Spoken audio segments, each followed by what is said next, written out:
Oke, terima kasih teman-teman masih setia dengan video ini. Berikutnya kita akan lanjutkan pencarian rute terpendek dengan algoritma DFS. Kasusnya sama. Untuk melihat kasusnya, kalau tadi teman-teman belum nyimak video sebelum ini, teman-teman bisa cek di video sebelumnya. Ini kita mau melakukan pencarian rute terpendek dari titik A ke titik G menggunakan algoritma DFS. Nah, kalau tadi di algoritma BFS kita menggunakan konsep queue atau antrian. Kalau DFS kita menggunakan konsep memorinya adalah stack atau tumpukan. Kalau teman-teman naruh baju nih tumpukan, yang pertama pasti nanti di paling bawah. Kemudian kalau ada baju baru lagi, ada menutup di atasnya. Ada baju lagi, taruh di atasnya. Ini jadi sebuah tumpukan. Nah, kalau teman-teman ngambil tumpukan, itu pasti dari yang paling atas. Sehingga konsep stack ini adalah last in, first out, atau kebalikannya tadi ya. Jadi, kalau diumpamakan, masuk pintu kiri, keluar pintu kiri. Jadi yang terakhir masuk di execute terlebih dahulu. Untuk pembangkitan simbolnya kurang lebih mirip dengan BFS, cuman bedanya nanti kalau ada cabang kita tambahkan cabang pembatas dan konsepnya sekali lagi menggunakan konsep stack. Nah, di sini di algoritma DFS teman-teman juga harus sama seperti tadi, kita definisikan dulu initial state dan goal state-nya. Initial state kita adalah node A, goal state kita adalah node G. Maka di sini di iterasi yang pertama kita bisa masukkan node A ke dalam stack. Kemudian untuk representasi keadaannya kita bisa gambar rootnya. Kemudian kita keluarkan nih A dari stack. Kemudian kita cek apakah A merupakan goal state-nya. Nah, karena A bukan goal state dan memiliki cabang, maka kita masukkan nih cabang pembatasnya. Dan A kita keluarkan masuk ke tabel solusi. Berikutnya kita cek cabang dari A. A punya cabang ke B. Sehingga di sini masukkan node B ke stack.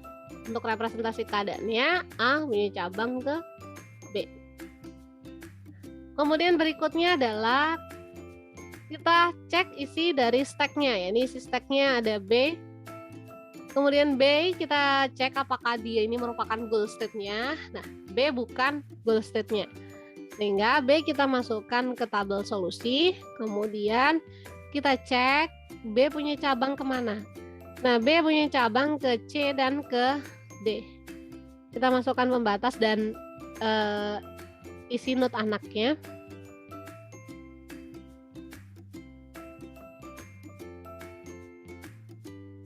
Kemudian berikutnya kita keluarkan node anaknya.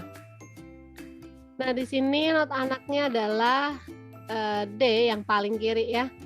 Nah, yang paling kiri adalah D, kita keluarkan D terlebih dahulu sehingga representasi ruang keadaannya A punya cabang ke B, B punya cabang ke D. Nah, kita keluarkan D, apakah D ini merupakan goal state-nya? Ternyata D bukan goal state-nya. Apakah D memiliki cabang? Ya, dia punya cabang ke E dan ke F. Sehingga E dan F kita masukin ke stack. Kemudian D kita masukkan ke tabel solusi. Sehingga tabel solusi kita isinya adalah A, B, D. Kemudian di sini ada pembatas dan ada cabang anak dari D, yakni E dan F. Maka berikutnya adalah kita telusuri isi stack yang paling kiri, yakni F. F kita keluarkan dari stack, kemudian kita cek apakah F ini merupakan goal state-nya. Nah, F bukan goal state dan dia memiliki cabang. Ini cabangnya adalah ke G, kita tambahkan pembatas, kemudian kita gambarkan di representasi keadaan ya, berarti D punya cabang ke F. Kemudian F kita masukkan ke tabel solusi.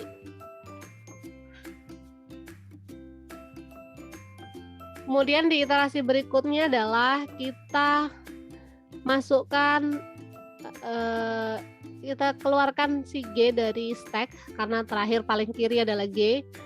Kita cek apakah G merupakan goal state-nya. Ternyata benar ya, G merupakan goal state-nya. Sehingga G kita masukkan ke tabel solusi dan keluar dari iterasi. Atau kalau punya gambaran representasi ruang keadaannya, F punya cabang ke G.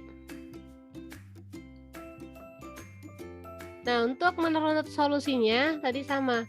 Dari G kita telusuri parent-nya, yakni F punya parent D punya parent B punya parent A.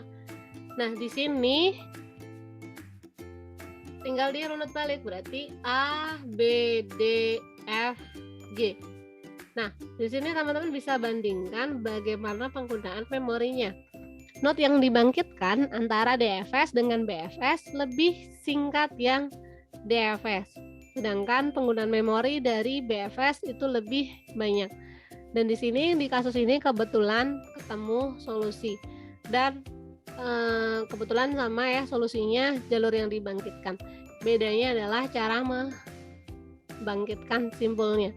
Dan kalau lebih cepat yang mana? Di kasus ini kebetulan lebih cepat yang DFS. Sehingga yang namanya algoritma kesimpulannya adalah pasti punya plus dan minus tergantung kasusnya.